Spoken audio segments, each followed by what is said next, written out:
आपने कभी सोचा है कि कलयुग में पैदा हुए तुलसीदास जी ने इतनी भव्य रामचरितमानस और हनुमान चालीसा की रचना कैसे की? कौन थे वो जिन्होंने तुलसीदास जी को रामायण के बारे में इतनी सटीक जानकारी दी? और कौन थे जिन्होंने शंकराचार्य, रामानुजाचार्य और माधवाचार्य को वेदों का सटीक ज्ञान दिया? और कौन मिला था पृथ्वीराज चौहान को जब वे मोहम्मद गौरी से जंग हारकर जंगलों में भटक रहे थे?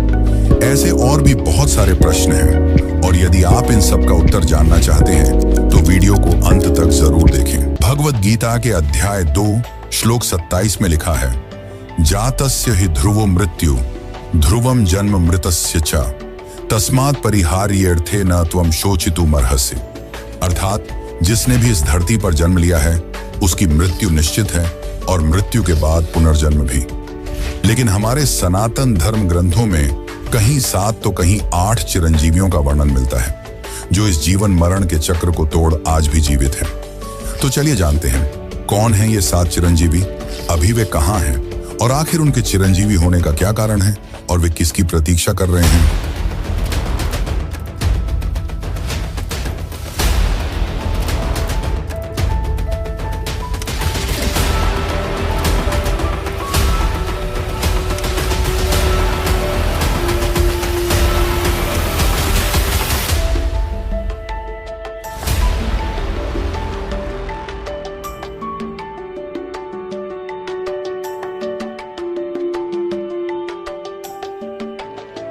लिस्ट में सबसे पहला नाम आता है शिव के एक अवतार का, जो है अष्ट सिद्धि और 9 निधियों के स्वामी महाबली हनुमान। हनुमान जी प्रभु श्री राम के सबसे बड़े भक्त हैं, परंतु सवाल यह है कि श्री राम के देह त्याग कर इस संसार से चले जाने के बावजूद हनुमान जी आज तक क्यों जीवित हैं, और आखिर वे किसकी प्रतीक्षा कर रहे हैं? हनुमान जी चिरंजीवी क्यों हैं? इसका उत्तर रामायण में मिलता है। कहा जाता है कि जब हनुमान प्रभु श्री राम का संदेश लेकर लंका में सीता माता के पास पहुंचे तो महीनों से दुख और कष्ट झेल रही सीता माता को पहली बार संतुष्टि की अनुभूति हुई, और उसी प्रसन्नता में उन्होंने हनुमान जी को आशीर्वाद दिया कि वे ब्रह्मांड के अंत तक जीवित रहेंगे और राम नाम का प्रचार करते रहेंगे। त्रेता युग के बाद द्वापर युग यानी महाभारत काल में भी हनुमान जी का उल्लेख मिलता है। माना जाता है कि उन्होंने भीमसेन के साथ युद्ध किया था, और महाभारत युद्ध के समय वे अर्जुन के रथ पर भी सवार थे, जिसके कारण अर्जुन को कोई परास्त नहीं कर सका। द्वापर युग के बाद अगर कलयुग की बात करें तो महान कवि गोस्वामी तुलसीदास जी का कहना है कि उन्हें रामायण की पूरी कथा स्वयं हनुमान जी ने सुनाई थी, और तभी जाकर उन्होंने रामचरितमानस और हनुमान चालीसा जैसी महान रचनाओं की रचना की। लेकिन सबसे बड़ा प्रश्न यही है कि यदि हनुमान जी जीवित हैं तो वे अभी कहाँ हैं और उन्हें किसकी प्रतीक्षा है? माना जाता है कि रामेश्वर धाम के निकट स्थित गंधमादन पर्वत पर हनुमान जी आज भी अपनी तपस्या में लीन हैं, और वे विष्णु के अंतिम अवतार कल्कि की प्रतीक्षा कर रहे हैं। माना जाता है कि जब कलयुग का सबसे भयानक युद्ध होगा, जिसमें अधर्म और कलिराज की शक्तियों का अंत किया जाएगा, तब हनुमान जी प्रकट होकर कल्कि की सहायता करेंगे और उस महासंग्राम में धर्म और सत्य की विजय सुनिश्चित करेंगे। चिरंजीव की लिस्ट में दूसरे नंबर पे नाम आता है उस चिरंजीवी का जो किसी वरदान के कारण नहीं बल्कि एक श्राप के कारण आज भी जीवित है। वो आज भी जीवित है उस श्राप के कारण जो उन्हें श्री कृष्ण ने दिया था। वह आज भी उसी श्राप के चलते दर दर भटक रहे हैं। वो हैं पांडवों और कौरवों के गुरु द्रोणाचार्य के बेटे अश्वत्थामा। अश्वत्थामा अत्यधिक शक्तिशाली था, यहाँ तक कि उसे ब्रह्मास्त्र का प्रयोग करना भी आता था। वे युद्ध में कौरवों के साथ थे, और युद्ध हार जाने के पश्चात जब उन्होंने दुर्योधन को दर्द से तड़पता देखा तो वे विचलित हो उठे, और उन्होंने पांडवों के वंश का विनाश करने की प्रतिज्ञा की, जिसके बाद उन्होंने पांडवों के सोते हुए 5 बच्चों को मार डाला। परंतु उन्हें इतने में संतुष्टि नहीं मिली, तो उन्होंने अर्जुन के बेटे अभिमन्यु की विधवा पत्नी उत्तरा के गर्भ में पल रहे बच्चे को भी मारना चाहा, और इसके लिए उन्होंने ब्रह्मास्त्र का प्रयोग किया। पर श्री कृष्ण ने उस बच्चे को बचा लिया और क्रोध में आकर अश्वत्थामा को श्राप देते हुए कहा कि तुम्हें अपनी हार बर्दाश्त नहीं है, तुम्हें दुर्योधन का दर्द बर्दाश्त नहीं है, तो मैं तुम्हें श्राप देता हूं कि तुम इसी दर्द के साथ ब्रह्मांड के अंत तक भटकते रहोगे और अपने दर्द का इलाज ढूंढते दर दर तड़पते फिरो। तो अब सवाल यह है कि अगर अश्वत्थामा जिंदा है और दर दर भटकते रहते हैं तो क्या वे किसी को दिखाई देते हैं? इसे लेकर बहुत से लोगों ने दावा किया है कि मध्य प्रदेश के बुरहानपुर में असीरगढ़ का एक किला है जहां भगवान शिव का एक प्राचीन मंदिर है। माना जाता है कि अश्वत्थामा हर सुबह यहां आकर शिव की पूजा करते हैं। पुजारी के आने से पहले ही यहां हर सुबह फूल चढ़ा मिलता है और इसी मंदिर के आसपास एक अजीब से 12 से 14 फीट लंबे इंसान को कई बार देखा गया है जो लोगों से हल्दी और तेल मांगता है। इसके साथ ही एमपी के एक आयुर्वेदिक डॉक्टर और गुजरात के एक रेलवे इंजीनियर ने भी कुछ ऐसा ही दावा किया है। और साथ ही भारत के महान योद्धा पृथ्वीराज चौहान के जीवन पर लिखी गई किताब पृथ्वीराज रासो में भी अश्वत्थामा का जिक्र मिलता है, क्योंकि जब पृथ्वीराज चौहान मोहम्मद गौरी से जंग हारकर जंगलों में भटक रहे थे तब उन्हें अश्वत्थामा मिले। पृथ्वीराज चौहान एक आयुर्वेदाचार्य भी थे, इसीलिए उन्होंने अश्वत्थामा का इलाज करने की कोशिश की, पर उसका घाव भरा नहीं। इसके बाद अश्वत्थामा अपना परिचय देकर वहां से चले गए। माना जाता है कि अश्वत्थामा को भी विष्णु के अंतिम अवतार कल्कि की प्रतीक्षा है। अब लिस्ट में आगे बढ़ते हैं। आप सभी को यह तो पता ही होगा कि श्री राम त्रेता युग में विष्णु के आखिरी अवतार थे और उन्होंने अपना देह त्याग दिया था। लेकिन क्या आप यह जानते हैं कि त्रेता युग में ही विष्णु के एक और अवतार का जन्म हुआ था जो आज तक जीवित हैं और सदियों से किसी की प्रतीक्षा में बैठे हैं? ये अवतार हैं भगवान परशुराम। परशुराम को ब्रह्म क्षत्रिय भी कहा जाता है क्योंकि उनके पिता ऋषि जामदग्नि ब्राह्मण थे और उनकी माता रेणुका क्षत्रिय कुल से थीं। इसीलिए उनमें ब्राह्मणों की तपस्या और क्षत्रियों का पराक्रम दोनों का संगम दिखाई देता है। परशुराम का जीवन त्याग, साहस और प्रतिशोध से भरा हुआ था। ग्रंथों और पुराणों के अनुसार अपनी माता का अपमान और पिता की मृत्यु का बदला लेने के लिए परशुराम ने इस धरती को 21 बार क्षत्रिय विहीन करने की प्रतिज्ञा की। कहा जाता है कि उन्होंने अपने वचन को निभाते हुए बार बार क्षत्रियों का संहार किया और अंततः 21 बार यह कार्य पूरा किया।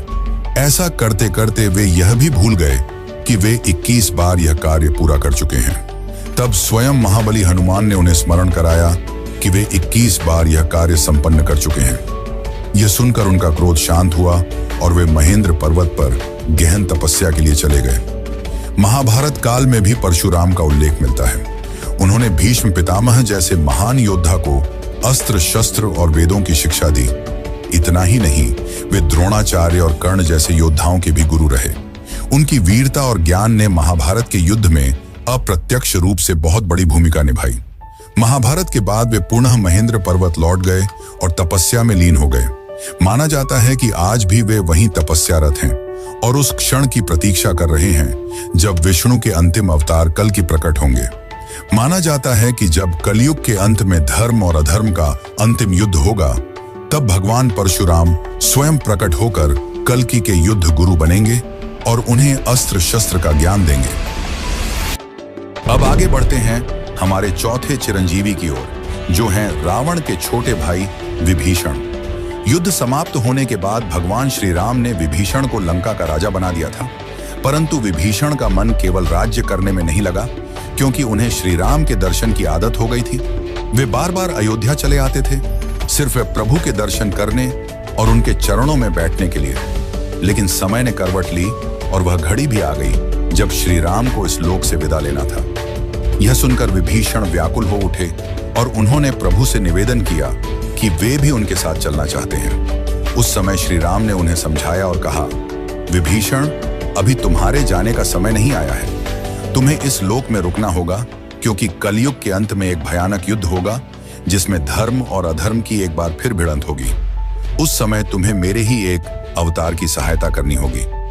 श्री राम के इस वरदान और आदेश के कारण ही विभीषण आज भी जीवित हैं। वे लंका के अदृश्य संरक्षक माने जाते हैं और विश्वास किया जाता है कि वे अब भी अपने लोक में रहकर धर्म की रक्षा कर रहे हैं। विभीषण आज भी उस क्षण की प्रतीक्षा कर रहे हैं जब विष्णु का अंतिम अवतार कल की प्रकट होंगे और उन्हें अधर्म के विनाश में अपना योगदान देना होगा।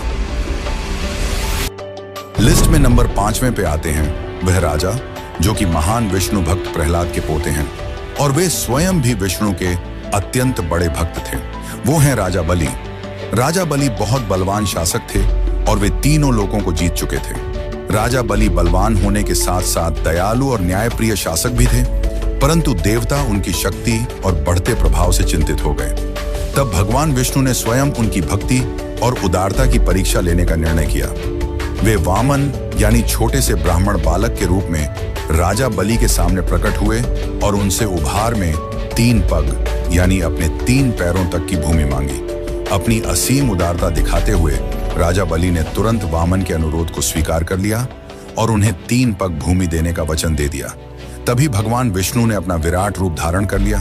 पहले पग से उन्होंने पूरी पृथ्वी को नाप लिया, दूसरे पग से संपूर्ण आकाश को माप लिया और जब तीसरा पग रखने की जगह शेष नहीं बची, तब राजा बलि ने निसंकोच होकर अपना सिर आगे कर दिया और कहा, प्रभु, तीसरा कदम मेरे शीश पर रख दीजिए। विष्णु ने प्रसन्न होकर अपना पग बलि के सिर पर रखा और उन्हें पाताल लोक में भेज दिया।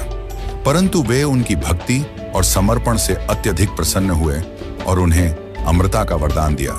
साथ ही यह भी कहा कि उन्हें पृथ्वी पर वर्ष में 1 बार आने की अनुमति होगी। इसी कारण आज भी हर साल ओणम के पर्व पर लोग अपने घरों को फूलों से सजाते हैं और राजा बलि का स्वागत करते हैं। माना जाता है कि उस दिन राजा बलि स्वयं पृथ्वी पर आते हैं और अपने भक्तों का आशीर्वाद देते हैं। अब लिस्ट में अगले नंबर पर आते हैं वे महापुरुष जिन्होंने वेदों को 4 अलग अलग भागों में विभाजित किया। ये 4 भाग हैं ऋग्वेद, अथर्ववेद, यजुर्वेद और सामवेद। यही नहीं, इन्होंने ही महाकाव्य महाभारत की भी रचना की।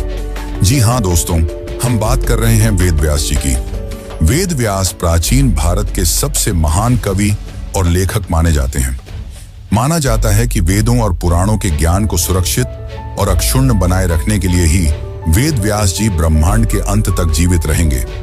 मान्यताओं के अनुसार महाभारत युद्ध के बाद वे छत्तीसगढ़ के घने जंगलों में स्थित दंडक वन की एक गुफा में अदृश्य रूप से रहने लगे। कहा जाता है कि यहीं बैठकर उन्होंने महाभारत की संपूर्ण कथा लिखी और उसे संसार के लिए अमर कर दिया। आपको यह जानकर आश्चर्य होगा कि वेदों का आज तक केवल 4 ही सर्वश्रेष्ठ व्याख्या ग्रंथ मौजूद हैं और यह सभी कलयुग में ही लिखे गए। इन व्याख्याओं को आदि शंकराचार्य, रामानुजाचार्य और मध्वाचार्य ने प्रस्तुत किया। माधवाचार्य की जीवनी में यह भी वर्णन मिलता है कि वे तीनों स्वयं बद्रिकाश्रम से थोड़ी दूरी पर स्थित वेद व्यास जी की गुफा तक गए थे और वहीं उन्होंने वेद व्यास जी से सीधे वेदों का गूढ़ ज्ञान प्राप्त किया। माना जाता है कि वेद व्यास जी आज भी जीवित हैं।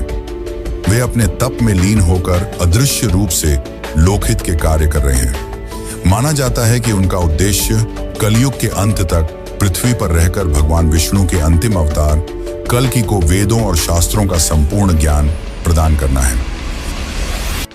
लिस्ट में 7वें और आखिरी नंबर पर आते हैं वह गुरु जो धनुर्विद्या, तलवारबाजी और वैदिक मंत्रों के साथ ही साथ कई अन्य विद्याओं में भी निपुण थे। उन्हें अश्वत्थामा के मामा के रूप में भी जाना जाता है। जी हाँ, हम बात कर रहे हैं गुरु कृपाचार्य की। महाभारत के युद्ध के समय वे बड़ी दुविधा में थे कि उन्हें सत्य का साथ देना चाहिए या अपने कर्तव्य का। अंततः उन्होंने अपने कर्तव्य यानी कौरवों का साथ देने का निर्णय लिया। माना जाता है कि वे कौरवों की ओर से युद्ध में उतरे, लेकिन उन्होंने कभी भी पांडवों के साथ अन्याय नहीं किया। उनकी इसी निष्पक्ष भावना और धर्मप्रियता को देखकर श्री कृष्ण ने उन्हें चिरंजीवी होने का वरदान दिया। इतिहासकारों का मानना है कि गुरु कृपाचार्य का चरित्र इस बात का प्रतीक है कि कर्तव्य और धर्म के बीच संतुलन बनाना कितना कठिन होता है। उन्होंने भले ही कौरवों का साथ दिया हो, लेकिन उनके हृदय में धर्म के प्रति सम्मान हमेशा जीवित रहा। यही कारण है कि वे आज भी भारतीय इतिहास और धर्मशास्त्र में एक अनोखी जगह रखते हैं। मान्यताओं के अनुसार आज भी गुरु कृपाचार्य हिमालय की किसी गुप्त पर्वत श्रृंखला या यूं कहें कि कैलाश पर्वत के निकट अपनी तपस्या में लीन हैं। यह माना जाता है कि जब धर्म की रक्षा के लिए उनकी आवश्यकता होगी, वे पुनः प्रकट होंगे। कलयुग के अंत में होने वाले भीषण युद्ध में उनकी उपस्थिति भी महत्वपूर्ण होगी। तो दोस्तों, ये है महान 7 चिरंजीवी, वे 7 महापुरुष जिन्हें आज भी इंतजार है कलयुग के अंत का, जब भगवान विष्णु के अंतिम अवतार कल के प्रकट होंगे। उसी क्षण ये 7 अमर महापुरुष प्रकट होकर अधर्म के विनाश और धर्म की विजय में योगदान देंगे। हालांकि यह भी उल्लेख मिलता है कि कुछ परंपराओं में राजा बलि को नहीं बल्कि आर्षि मार्कंडेय को 7वां चिरंजीवी माना गया है। मार्कंडेय आर्षि को अमरता इसलिए प्राप्त हुई थी क्योंकि बाल्यावस्था में ही उन्होंने मृत्यु के देवता यमराज को पराजित कर दिया था और शिवजी की कृपा से अमृत प्राप्त किया था। इसी कारण कई मतों में चिरंजीवियों की सूची में मार्कंडेय आर्षि का नाम भी शामिल किया जाता है। तो दोस्तों, ये थी 7 चिरंजीवियों की अद्भुत कथा। वे महापुरुष जो आज भी जीवित हैं और कलयुग के अंत तक भगवान कल्कि की प्रतीक्षा कर रहे हैं। ये कथाएं न केवल हमारी आस्था को गहराई देती हैं, बल्कि यह भी बताती हैं कि धर्म और अधर्म का संघर्ष अनंत काल से चलता आ रहा है। लेकिन क्या आपको पता है कि कलयुग के अंत में भगवान गणेश जी भी एक भयानक अवतार लेंगे? जी हां, यह कथा उतनी ही रहस्यमयी और चौंकाने वाली है जितनी 7 चिरंजीवियों की। और अगर आप इस रहस्य को जानना चाहते हैं तो चैनल पर जाकर वह वीडियो जरूर देखें। धन्यवाद।